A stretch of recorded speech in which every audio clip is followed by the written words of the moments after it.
We've cured smallpox. We can replace failing hearts. We've sent robots to another planet.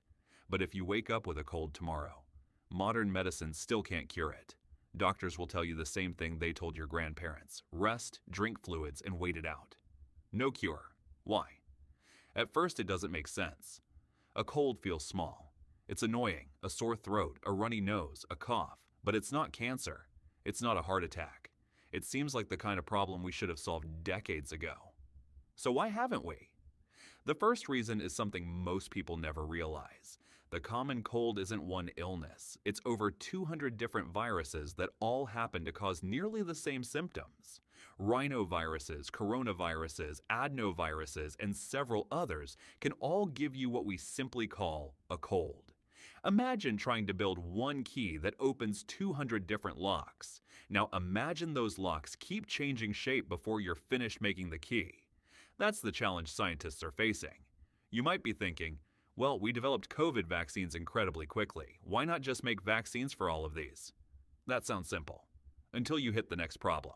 Many of the viruses that cause colds exist in hundreds of different strains and continually change over time. By the time your immune system recognizes one version, another can already be circulating. It's like trying to memorize the face of someone who changes their disguise every time you see them.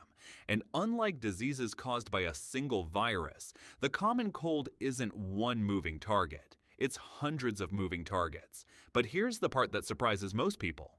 Even if scientists could overcome all of that, your own body introduces another obstacle.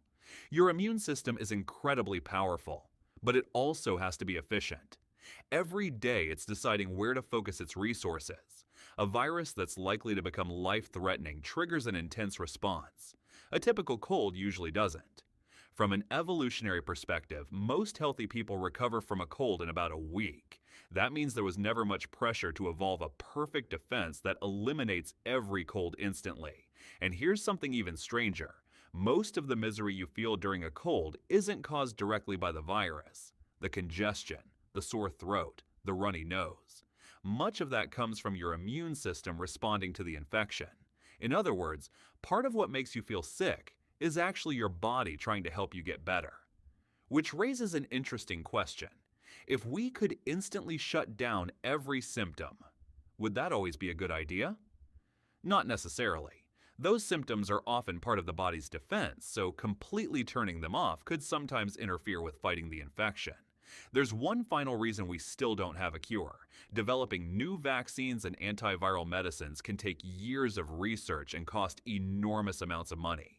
Scientists and funding organizations have to decide where limited resources will save the most lives. Diseases like cancer, Alzheimer's, malaria, HIV, and heart disease kill millions of people every year. A cold usually makes you miserable for a few days, and then your immune system clears it on its own. When resources are limited, it's understandable why research often focuses on diseases with far greater consequences. So when you put everything together, the picture becomes much clearer. The common cold isn't one disease, it's hundreds of different viruses. Many exist in numerous strains that continue to change. Your immune system is built to manage them rather than eliminate everyone perfectly. And medical research has to prioritize illnesses that cause far more serious harm. The common cold isn't a problem science forgot to solve. It's one of the most deceptively difficult medical problems we've ever faced. So the next time you're stuck in bed surrounded by tissues, remember this. You're not looking at one tiny virus that medicine somehow overlooked. You're looking at hundreds of constantly changing opponents that have been evolving alongside humans for millions of years.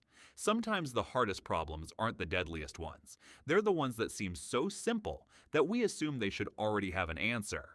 If you want more videos explaining the everyday mysteries that science still can't fully solve, subscribe, because this is only the beginning.